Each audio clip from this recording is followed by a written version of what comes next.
Ya, baik. Bismillahirrahmanirrahim. Assalamualaikum warahmatullahi wabarakatuh. Ila hadratin Nabi Mustafa Muhammadin wa ala alihi washabihi wa juwajihi wa juriyatihi wa liman dakhala fi baitil kirami ajmain. Amma ba'du. Gimana anak-anak kabarnya? Baik?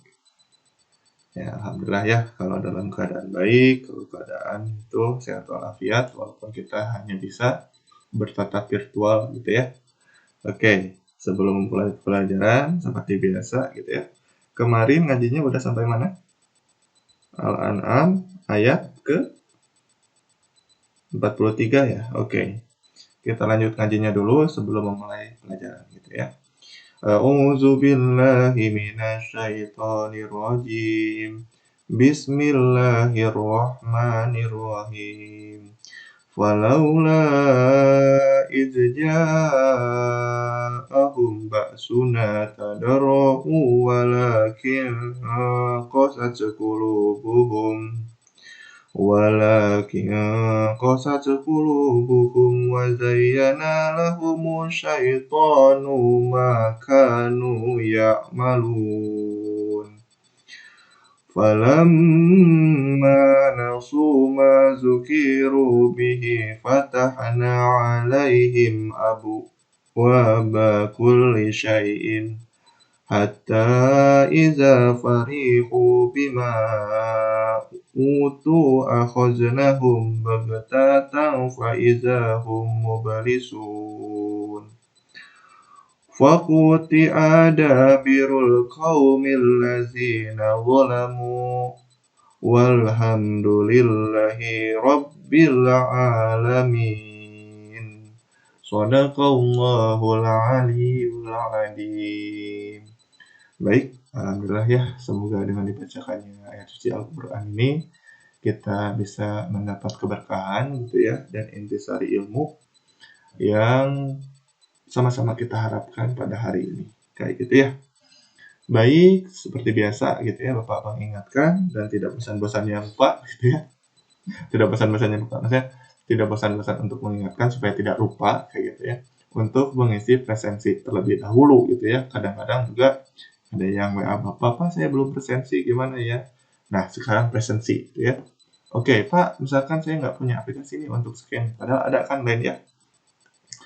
Kalaupun tidak ada aplikasi untuk men-scan barcode ini, Bapak akan kirimkan linknya gitu ya, via WA group sebentar ya. Bapak kirimkan dulu. Oke, udah ya, Bapak kirimkan. Silahkan isi presensinya. Jangan lupa, bagi teman-teman yang baru hadir juga, tolong diingatkan gitu ya, untuk mengisi presensi juga gitu ya. Jangan sampai ketinggalan. Kayak gitu. Oke, sudah di-scan? Nah, kita lanjut pembahasan kita yang kemarin gitu ya. Kita udah sampai bab elektrokimia ya anak-anak ya. Nah, cuman kita lanjut ke subbab selanjutnya yaitu subbab korosi. Kalau subbab kemarin kan kita belajar sel-sel elektrokimia, tepatnya sel elektrolisis gitu ya, yang kemarin kita bahas kayak gitu. Nah, sekarang kita lanjut ke pembahasan subbab baru gitu ya. Subbab korosi kayak gitu ya. Di sini ya di gambar tuh ada pagar yang berkarat gitu ya, terus ini kereta gitu ya. Kereta juga ini berkarat, jadi pengkaratan atau karat itu adalah suatu hasil dari proses yang namanya korosi kayak gitu ya. Terus juga ini ada bangkai kapal juga yang sama-sama berkarat atau sudah mengalami korosi kayak gitu ya. Nah, seperti biasa juga gitu ya. Sebelum lebih jauh di sini pertemuan kimia gitu ya di awal itu pasti aja gitu ya dengan itu ada mini lisan quiz gitu ya. Di sini siapa yang mau jawab nih? Poin nih, Bapak. Nanti catat namanya, dikasih poin keaktifan kayak gitu ya. Sok silahkan. Nomor 1 siapa? Fahri. Oke, Fahri mau menjawab Fahri. Sebutkan 2 jenis sel elektrokimia yang sudah dipelajari kemarin, Fahri. Apa? Ya, betul ya. Jadi, kemarin itu kita sudah mempelajari sel elektrokimia. Sel elektrokimia itu ada 2. Yang pertama sel volta gitu ya. Yang kedua sel elektrolisis. Betul ya? Yang sudah Fahri jawab tadi. Apa Fahri bedanya sel volta sama sel elektrolisis tuh? Oke, cuman tahu jenisnya aja ya. Terus tidak udah lupa mungkin ya pengertiannya apa. Jadi sel volta dan sel elektrolisis itu pada prinsipnya beda. Bedanya apa, Pak? Bedanya itu kalau sel volta dia dari sel atau dari reaksi kimia gitu ya, reaksi kimia yang berubah menjadi energi listrik. Jadi sel volta itu sel elektrokimia sebenarnya yang merubah reaksi kimia menjadi suatu energi listrik. Kalau sel elektrolisis itu kebalikannya. Jadi dia mengubah energi listrik menjadi suatu reaksi kimia tertentu. Kayak gitu ya. Baik, mari Bapak catat ya namanya. Udah menjawab, terima kasih. Lanjut ke soal nomor 2 nih, poin juga nih. Sebutkan 2 jenis reaksi elektrokimia beserta 1 ciri dari masing-masing reaksi. Jadi cuma 1 ciri ya, padahal jenis reaksi elektrokimia itu cirinya ada 3 masing-masing gitu ya. Cuman Bapak minta 1 aja, baik gitu ya Bapak hari ini. Coba siapa yang mau jawab? Coba. Herman, gimana Herman? Oke, betul ya. Jadi jenis reaksi elektrokimia itu ya ada 2. Kemarin juga udah dipelajari, bahkan di kelas 10 kan Bapak udah bilang kelas 10 juga udah dibahas gitu ya, sedikit-sedikit. Cuman di kelas 12 ini kita lebih ke detail gitu ya. Jadi ada 2 jenis reaksi elektrokimia. Yang pertama reaksi oksidasi, yang kedua reaksi reduksi. Cirinya tadi juga Herman udah memaparkan salah satu gitu ya, terkait ciri melepas dan menerima elektron. Jadi kalau misalkan reaksi oksidasi dia adalah reaksi yang melepaskan elektron gitu ya. Sementara reduksi itu adalah reaksi yang menerima elektron.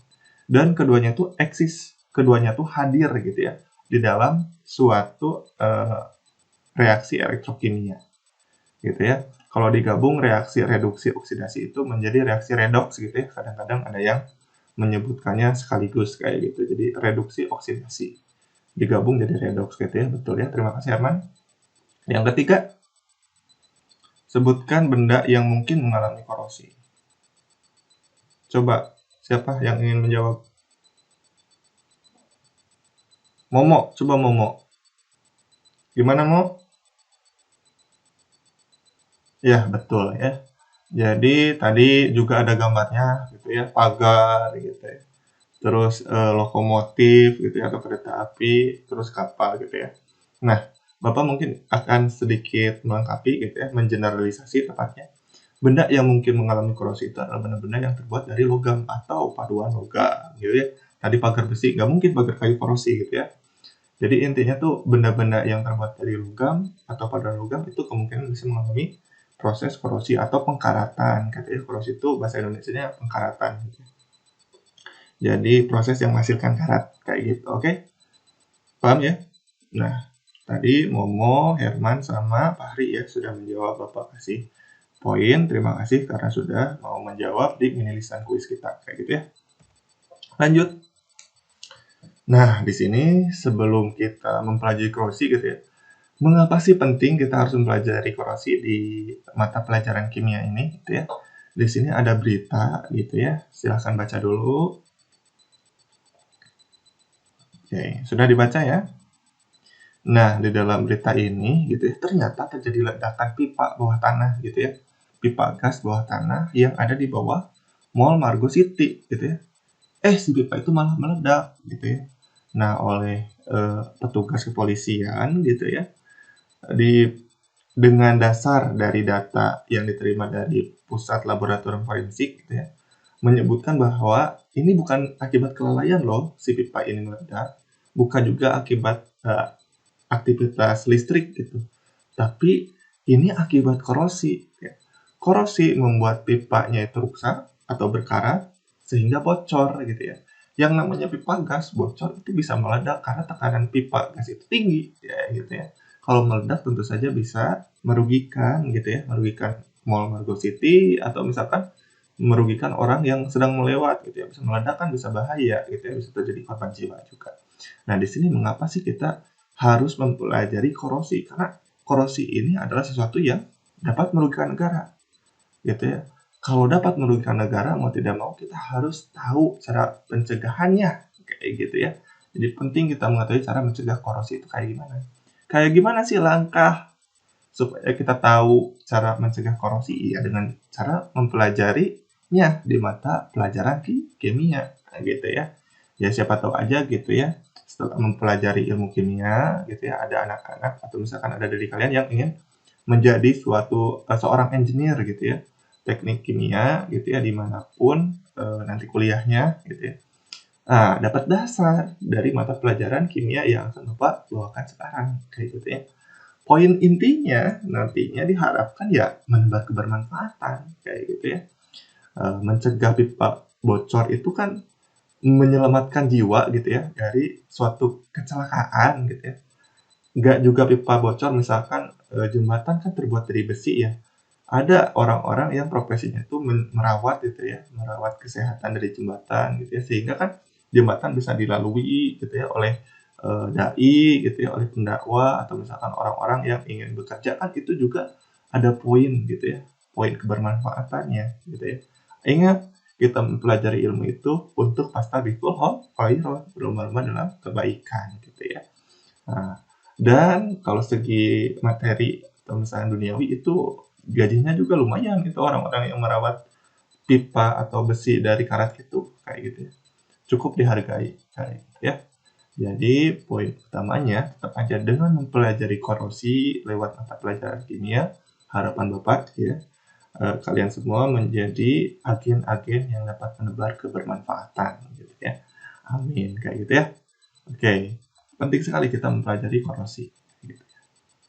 Jadi pahlawan negara gitu ya. Jadi melindungi negara dari kerugian gitu ya. Kalau misalkan udah paham korosi, ya minimal dasarnya dulu untuk tingkat SMA kayak gitu ya. Lanjut ya. Paham ya kenapa sih korosi itu harus dipelajari? Nah, cakupan materi kita hari ini tuh ada 4, bukan ada 4 sih, cakupan materi di korosinya gitu ya. Ada 4 bagian. Yang pertama, definisi korosi. Yang kedua, proses korosi. Yang ketiga, faktor percepatan korosi. Dan yang nomor 4, pencegahan korosinya gitu ya. Nah, cuman untuk hari ini terbatas waktu gitu ya. Bapak akan bahas dasarnya dulu gitu ya. Apa itu korosi? Definisi korosi itu apa? Yang kedua, gimana sih korosi bisa sampai terjadi? Atau proses korosi itu kayak gimana? Nah, kita akan belajar itu gitu ya. Nanti puncaknya kan kita ingin mencegah korosi nih, atau tahu implementasinya pencegahan korosi di kehidupan sehari-hari itu seperti apa. Nah, kan ada di poin keempat. Nah, sebelum ke poin keempat, kita kuatin dulu ya dasarnya gitu ya. Definisi korosi itu apa, proses korosi itu kayak gimana. Kayak gitu, oke? Nah, di sini ada bagian memprediksi. Seperti biasa ya, kalau misalkan Bapak menyuruh memprediksi gitu ya, menginstruksikan untuk memprediksi, berarti nanti Bapak akan menyajikan suatu kasus kayak gitu ya. Silahkan persiapkan dulu catatannya dan alat tulisnya ya. Nanti pasti di akhir juga ya, seperti pelajaran-pelajaran yang kemarin sudah kita lalui, di akhir-akhir itu pasti ada tuh tugas terkait pertemuan kita kali ini. Jadi penting sekali gitu ya untuk mencatat poin-poin dari pelajaran kimia hari ini kayak gitu. Silahkan. Udah ya, siap ya? Oke, mari memprediksi. Oke, prediksilah. Jadi ada gambar ya, gambar A dan gambar B. Nah, silahkan baca dulu soalnya gitu ya, ada 4. Rantai mana yang aman digunakan kira-kira? Terus mana yang tidak aman digunakan? Kira-kira yang mana? Oke, nomor 3, rantai mana yang sudah mengalami korosi? Rantai mana yang masih baru? Oke. Iya, cuman jawabannya aja ya. Misalkan nomor 1 apa jawabannya, nomor 2 apa jawabannya, nomor 3 apa jawabannya, nomor 4 apa jawabannya. Ya, silahkan. Oke. Mudah ya? Bisa? Iya. Amir menjawab bisa. Ya, Amir ya? Bagus, Amir. Via chat. Via kolom chat, Amir. Sudah, Amir? Oh, sudah ya. Baik, bagus, Amir. Lanjut ya. Oke, sekarang bagian kedua nih. Mari berobservasi ya. Kalau mengobservasi berarti ya tetap ya alat tulis juga harus disimak gitu ya. Catat poin-poin penting karena kita akan masuk ke materinya gitu ya. Nah, materinya Bapak untuk bahan observasinya ada 2 video kayak gitu ya. Nanti di video ini akan membahas soal definisi korosi itu apa, terus proses terjadinya korosi itu seperti apa, tolong dicatat poin-poin intinya. Kayak gitu ya. Oke, siap? Oke, Fahri siap ya? Silahkan.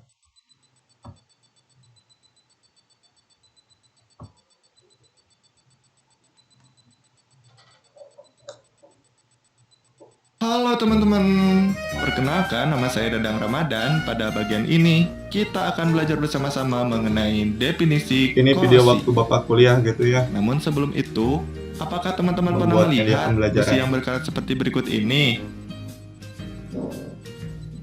Nampak jelas ya bahwasanya karat terdapat di ujung besi yang ditekuk berwarna kuning kecoklatan.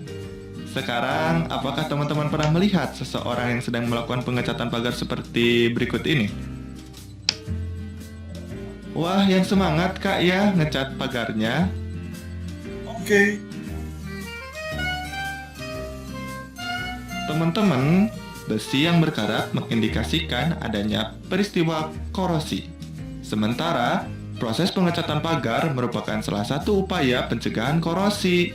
Lantas, apa itu korosi?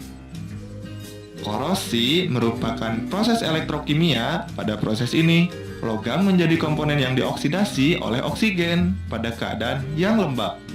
Sehingga, sifat fisika dan sifat kimia logam berubah dan menurun dari segi kualitas ketahanan.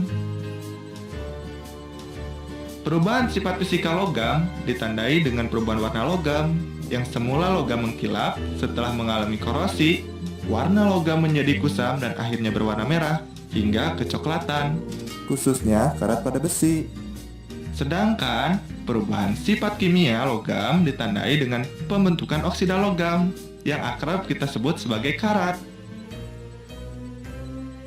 Nah, karena sifat oksida logam lebih rapuh dibandingkan logam itu sendiri, serta diiringi proses oksidasi yang mengkikis bagian-bagian logam, hal inilah yang membuat korosi mampu menurunkan kualitas ketahanan logam. Sekian pembahasan kita mengenai definisi korosi. Untuk selanjutnya, kita akan membahas mengenai contoh-contoh korosi yang biasa ditemukan di kehidupan sehari-hari. Oleh karena itu, tetap semangat dalam belajar ya teman-teman. Ya, itu dia gitu ya video mengenai definisi korosi. Sekarang lanjut ke video proses terjadinya korosi. Silahkan disimak. Kita tahu bahwa logam dapat mengalami korosi. Seperti yang kita lihat bahwa ujung besi beton yang ditekuk sudah mengalami peristiwa korosi. Namun bagian besi lainnya tidak mengalami hal serupa. Mengapa demikian? Untuk menjawab pertanyaan tersebut, kita akan membahas terlebih dahulu proses terjadinya korosi pada besi beton seperti berikut ini. Awalnya, besi beton yang baru diproduksi, strukturnya lurus, tanpa penekukan. Namun karena ukurannya yang panjang, menjadi kendala tersendiri pada proses distribusi. Sehingga, pabrik harus melakukan penekukan pada besi beton. Sebagai akibat penekukan, pada bagian besi yang menjadi pusat tekukan akan mengalami kerusakan, sementara bagian lainnya tidak demikian. Pada bagian besi yang mengalami kerusakan, terdapat beda potensial. Hal inilah yang menjadikan bagian besi yang ditekuk lebih mudah mengalami korosi dibandingkan dengan bagian logam lainnya. Apabila besi beton yang sudah ditekuk terdapat dalam keadaan lingkungan yang lembab, beda potensial pada besi akan terkoneksi oleh keberadaan air. Pada kondisi ini, sel elektrokimia terbentuk. Bagian besi yang memiliki kecenderungan potensial negatif akan berperan sebagai anoda, sementara bagian besi yang memiliki kecenderungan potensial positif akan berperan sebagai katoda. Di anoda terjadi reaksi oksidasi besi yang menghasilkan ion besi 2+ dan elektron. Hal ini menyebabkan besi terkikis. Ion besi 2+ terlarut dalam air, dan elektron akan bermigrasi ke katoda. Di katoda sendiri terjadi reaksi reduksi gas oksigen yang terfasilitasi dengan adanya elektron hasil oksidasi besi dan ion hidrogen sehingga menghasilkan molekul-molekul air. Sementara itu, ion besi 2+ yang terlarut akan dioksidasi lebih lanjut oleh oksigen, sehingga memiliki bilangan oksidasi plus 3 di dalam senyawa perioksida. Senyawa perioksida selanjutnya akan terhidrasi oleh air, sehingga menghasilkan karat dan ion hidrogen. Karena ion hidrogen dihasilkan kembali, hal ini menyebabkan proses korosi akan terus berlangsung. Mengingat bahwa ion hidrogen merupakan reaktan pada reaksi reduksi oksigen di katoda. Oleh karena itu, proses oksidasi besi pun terus berjalan dan membuat besi terus terkikis sehingga kualitas ketahanan besi menurun. Begitulah proses korosi dapat terjadi. Pada bagian selanjutnya akan dibahas mengenai faktor pemercepat korosi dan pencegahan korosi itu sendiri. Jadi tetap semangat dalam belajar ya. Nah, kayak gitu ya. Itu proses terjadinya korosi. Dapat ya poin intinya ya? Oke. Sekarang ke tahap ketiga ya, bukan kedua ini. Ketiga, mari bereksplanasi atau menjelaskan. Silakan siapa yang mau menjelaskan dari awal memprediksi jawabannya apa aja sampai ke tadi ya bagian proses terjadinya korosi itu kayak gimana. Silakan Bapak beri kesempatan. Perwakilan mau 1 atau 5 orang misalkan, terserah ya, yang penting perwakilan. Kan ini kelasnya ada 50 orang gitu ya. Oh, 25 orang. Coba mau Bapak tunjuk atau inisiatif sendiri? Kalau inisiatif sendiri poinnya berlebih loh ya. Oke, siapa yang mau? Gimana Ready? Ready mau? Oke, Ready selalu ready ya. Silahkan. Ready mau bereksplanasi ya. Tolong teman-temannya juga disimak penjelasan dari Ready.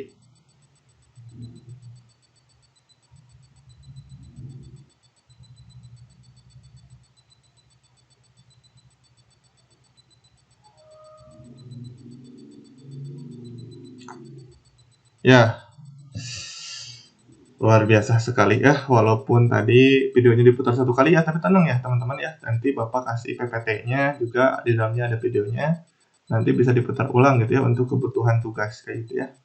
Oke, kurang lebih yang disampaikan tadi itu adalah benar gitu ya, tapi Bapak akan juga meluruskan supaya tidak ada, apa istilahnya, tidak ada curiga di antara kita, kayak gitu ya. Oke, kita akan mulai dulu dari tahapan prediksi. Nah, di sini Bapak akan coba mengeneralisasi atau menarik poin-poin intinya, gitu ya. Oke. Di sini kan ada gambar ya. Bagian prediksi ini ada gambar A yang rantainya warnanya kuning gitu ya. Dan warna B yang rantainya itu masih mengkilap atau masih baru, kayak gitu ya.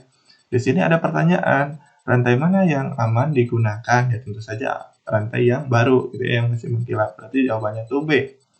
Yang kedua, rantai mana yang tidak aman digunakan? Itu adalah rantai yang A. Rantai A itu berwarna kuning karena apa? Karena dia sudah mengalami korosi. Dia kalau korosi itu buahnya karat. Karat itu terutama pada besi warnanya coklat. Nah, pantas saja yang A itu warnanya coklat ya karena dia udah berkarat gitu ya.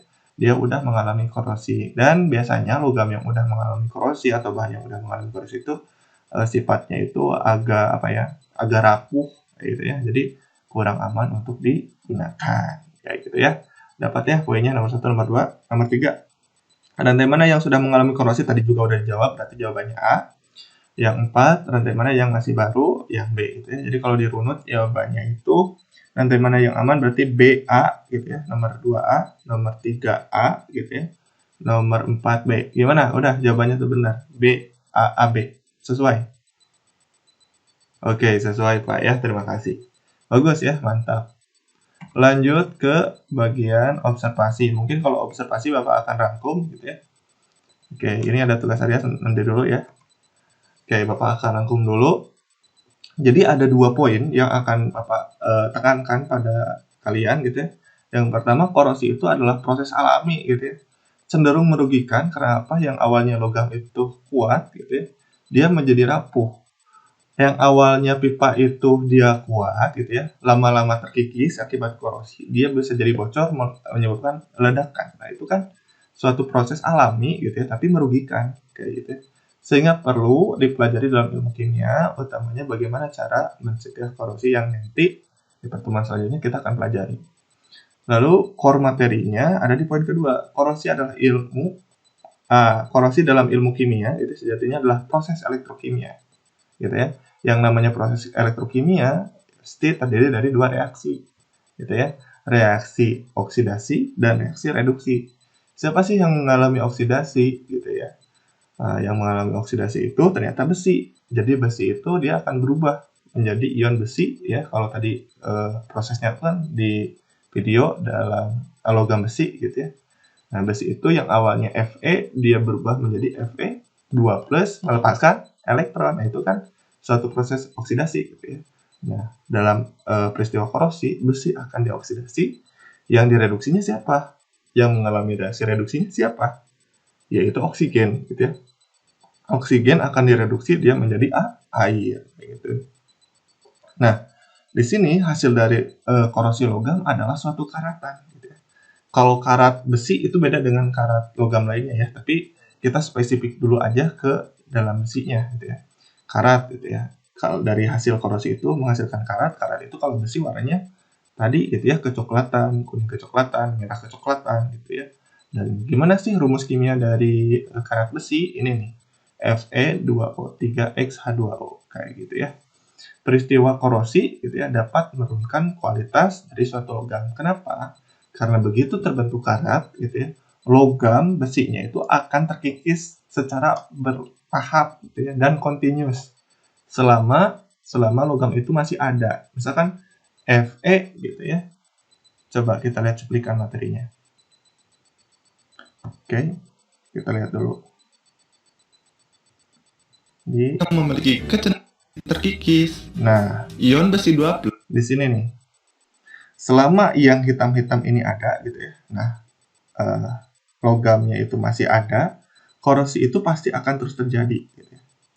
Nah, pembentukan karat itu pasti akan terus terjadi, continuous gitu ya. Sampai si yang hitam-hitamnya ini gitu ya, atau yang logam-logamnya ini, dia berubah seluruhnya menjadi karat.